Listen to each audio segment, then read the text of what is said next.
पुराने समय की बात है। गांव में धनीराम नाम का एक किसान रहता था। उसके पास 4 लड़के थे। धनीराम अपना घर चलाने के लिए अपने खेत में कृषि कार्य करता था, लेकिन धनीराम के चारों लड़के बहुत ज़्यादा आलसी थे। वह कभी भी खेतों में काम करने के लिए नहीं गए थे।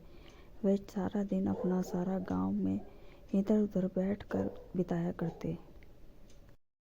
एक दिन धनीराम अपनी पत्नी से बोला कि आज मैं तो जिंदा हूँ तो सब कुछ चल रहा है, मेरे बाद खेती कौन करेगा?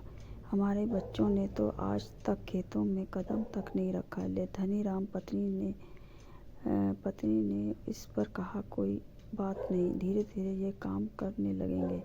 इसी तरह से धीरे धीरे समय गुजरता जा रहा था। एक दिन धनीराम की अचानक से तबीयत खराब हो जाती है और वह ज़्यादा बीमार हो जाता है। इस दौरान धनीराम अपनी पत्नी से कहता है कि चारों लड़कों को मेरे पास बुलाओ, मेरे पास समय बहुत कम है। इतना सुनने के बाद धनीराम की पत्नी अपने चारों लड़कों को उनके पिता के साथ बुला कर लाती है। धनीराम इस बात से बहुत ज़्यादा चिंतित था कि उसके बाद उसके लड़कों का क्या हुआ, इसलिए उसने अपने चारों लड़कों को अपने पास बैठा कर कहा कि मेरे पास जितना भी कमाया हुआ धन था वह मैं सारा अपने खेतों के नीचे दबाए हुआ। जब मैं इस दुनिया में ना रहूं तो मेरे बाद तुम खेतों में से दबा हुआ सारा खजाना निकाल कर आपस में बांट लेना। इतना सुनने के बाद धनीराम के चारों बेटे बहुत खुश हुए। इसके कुछ समय बाद धनीराम की बहुत ज़्यादा बीमार होने की वजह से मृत्यु हो गई। धनीराम की मृत्यु के कुछ दिन बाद उसके चारों बेटे खेत में दबे हुए खजाने को खोदने के लिए निकल गए। खेत में पहुंचने के बाद चारों बेटों ने पूरा खेत खोद डाला, लेकिन उसमें किसी को भी खजाने जैसा कुछ नहीं मिला। इस बात से वह चारों बहुत निराश हुए और उन्होंने घर आकर अपनी माँ से कहा कि पिताजी ने खेत को खजाने के बारे में बताया था, वह एक झूठ था। हम चारों ने पूरा खेत खोद डाला, लेकिन हमें खेत में कोई खजाना नहीं मिला। यह सुनकर उनकी माँ बोली कि तुम्हारे पिताजी ने अपने पूरे जीवन में हर घर और खेत में ही कमाया है। अब जब तुमने अपनी इतनी मेहनत करके पूरा खेत खोद दिया है तो अब उसमें बीज भी डाल दो।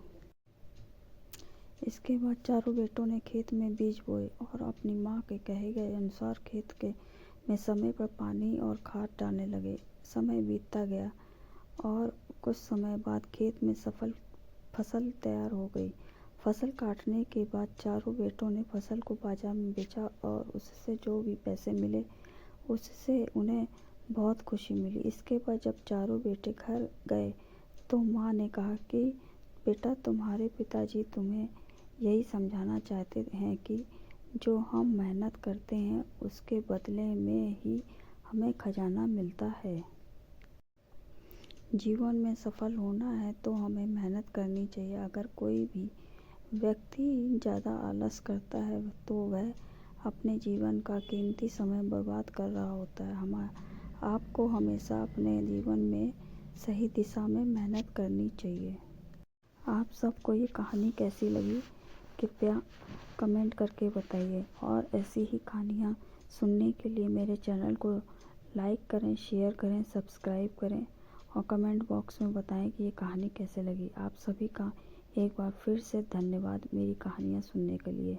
ऐसे ही रोचक कहानियाँ सुनने के लिए मेरे पेज को लाइक करें।